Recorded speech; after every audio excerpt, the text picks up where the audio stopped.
प्रधानमंत्री जन औषधि योजना के अंतर्गत भारत के प्रधानमंत्री नरेंद्र मोदी द्वारा 1 जुलाई 2015 का घोषित एक योजना है। इस योजना में सरकार द्वारा उच्च गुणवत्ता वाली जेनेरिक दवाइयों के दाम बाजार मूल्य से कम पर दिए जा रहे हैं। सरकार द्वारा जन औषधि स्टोर बनाए गए हैं जहां जेनेरिक दवाइयां उपलब्ध कराई जा रही हैं, लेकिन मेडिकल स्वामी मरीजों को खुलेआम लूट रहे हैं।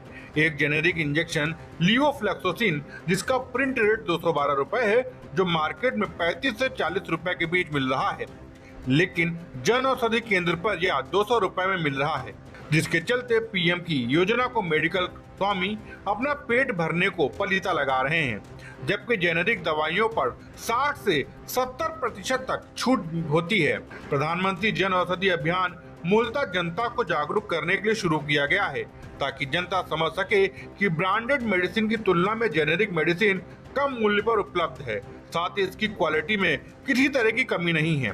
साथ ही यह जेनेरिक दवाइयां मार्केट में मौजूद हैं, जिन्हें आसानी से प्राप्त किया जा सकता है।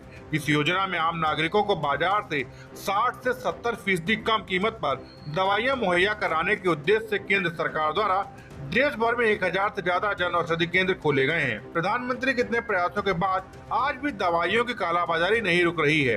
प्रधानमंत्री की योजना का लाभ गरीबों तक अभी भी नहीं पहुंच पा रहा है। ऐसा एक मामला मुजफ्फरनगर के मदीना चौक में देखने को मिला है, जहां पर प्रधानमंत्री जन औषधि केंद्र खोला गया है। जब हमारी टीम एक ग्राहक के रूप में दवाइयां लेने मदीना चौक स्थित प्रधानमंत्री जन औषधि केंद्र पर पहुंची, तो वहां पर एक स्टोर कीपर दवाई को कोई छूट न देते हुए हमारे खुफिया तंत्र में काम कर रहे व्यक्ति को दे दी। जिस दवाई का MRP रेट 212 था, उसको 200 में दे दिया।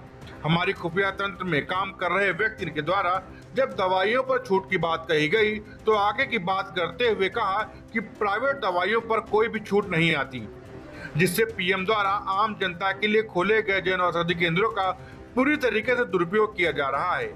नागरिकों को बचत की बजाय यह जन औषधि केंद्र पूरी तरीके से महामारी के चलते खुले आम लोगों को लूट रहे हैं। यदि जन औषधि केंद्रों पर समय रहते लगाम नहीं लगाई गई, तो भारत के पीएम को भी बदनाम करने में कोई कसर नहीं छोड़ेंगे।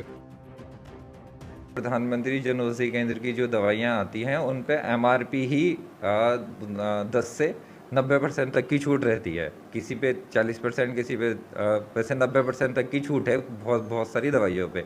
जो BP और शुगर की आती है, कैंसर की दवाइयाँ हैं, जो भी एसेंशियल दवाइयाँ हैं, उन सब पे छूट रहती है। लीवोफ्लेक्सोसिन सर मेरे पास तो अभी जेनेरिक में अवेलेबल नहीं है, लेकिन अगर जेनेरिक में आता है तो अगर उसकी 212 MRP है तो मुश्किल से मेरे हिसाब से वो 40 से 50 रुपये का होगा। सर ये बिल्कुल गलत है। जो फार्मासिस्ट नहीं है, जैसे मैं भी फार्मा हूँ, मैं अपना स्टोर चलाता हूँ, प्रधानमंत्री जन औषधि केंद्र, मेरे स्टोर पे आपको जो जेनेरिक दवाइयाँ भी मिलेंगी जो हमारे पास प्रधानमंत्री में अवेलेबल नहीं होती हैं या जो शॉर्ट हो जाती है, उनकी हमें गवर्नमेंट ने परमिशन दे रखी है कि उनको हम रख सकते हैं कुछ हद तक। तो जो हम जेनेरिक दवाइयाँ लाते हैं वो प्रधानमंत्री के रेट में ही हम उनको अवेलेबल कराते हैं, हम उससे ऊपर उनको नहीं कराते हैं।